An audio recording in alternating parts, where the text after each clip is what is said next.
নাটোরের pollinate house পদ্ধতিতে আঙ্গুর চাষে সফলতা এসেছে। তৈরি হয়েছে সেখানে বাণিজ্যিক উৎপাদনের বিপুল সম্ভাবনা। বাড়ির আঙ্গিনায় আঙ্গুর ফলানোর পর আমজাদ হোসেন পলিনেট হাউস পদ্ধতিতেও চাষ শুরু করেছেন। 6 প্রজাতির গাছে এখন এসেছে থোকায় থোকায় আঙ্গুর। দেখতে আসছেন অসংখ্য মানুষ।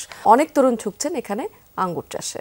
ওয়ালটন টেলিভিশন মাত্র 25,490 টাকায় পাচ্ছেন গুগল টিভি। থোকায় থোকায় মাচায় ঝুলছে রাশিয়ান বাইকুনুর জাতের লাল রঙের সুমিষ্ট আঙ্গুর। সাথে রয়েছে আরও 5 প্রজাতির আঙ্গুর, যা দেখতে প্রতিদিনই স্থানীয় এবং দূর দূরান্ত থেকে মানুষজন আসছেন নাটোরের কান্দিভিটায়।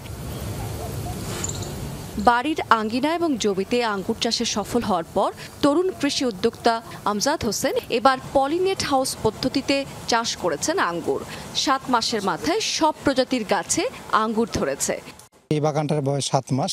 7 মাসেই অফ সিজনেই এরকম থোকায় থোকায় ফল ধরে গেছে এবং মাশাআল্লাহ স্বাদ টেস্ট অনেক ভালো। বাংলাদেশের মাটিতেও এমন সুমিষ্ট আঙ্গুর ফলে আসলে সামনাসামনি না দেখলে বুঝতে পারতাম না। এখানে এসে আমার অনেক ভালো লাগছে, নিজের হাতে আঙ্গুর বেড়ে খেলাম।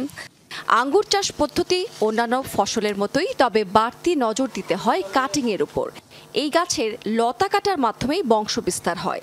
বিদেশি আঙ্গুর দেশে চাষ করলেই টক হয়, এমন ধারণা বদলে যাওয়ায় আনন্দিত স্থানীয়রা।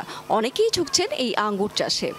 এখানে অনেক দূর দূরান্ত থেকে মানুষ আসে এখানে ঘুরতে, দেখতে। এভাবে যদি আঙ্গুর চাষ করা হয় সারা বাংলাদেশে, তাহলে আমাদের এই বাংলাদেশের চাহিদা মিটিয়ে আমাদের বাইরেও এটাকে রপ্তানি করা সম্ভব।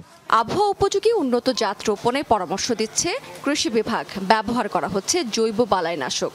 এখানে যে ফলের মিষ্টতা অর্থাৎ কোয়ালিটি, এটা কিন্তু যথেষ্ট ভালো। তো আমরা আশা করছি যে আগামী দিনে কৃষকদেরকে আমরা রোগ পোকামাকড় সার ব্যবস্থাপনা সম্পর্কে আরো ট্রেনিং দিতে পারবো এবং এই উদ্যোগী যুব সমাজ ট্রেনিং নিয়ে আঙ্গুর চাষে আরো বেশি লাভবান হবেন। সরকারের পৃষ্ঠপোষকতা পেলে সুমিষ্ট আঙ্গুর চাষাবাদের মাধ্যমে আমদানি নির্ভরতা কমবে বলে মনে করে কৃষি উদ্যোক্তারা। রাবেয়া স্মৃতি, যমুনা নিউজ।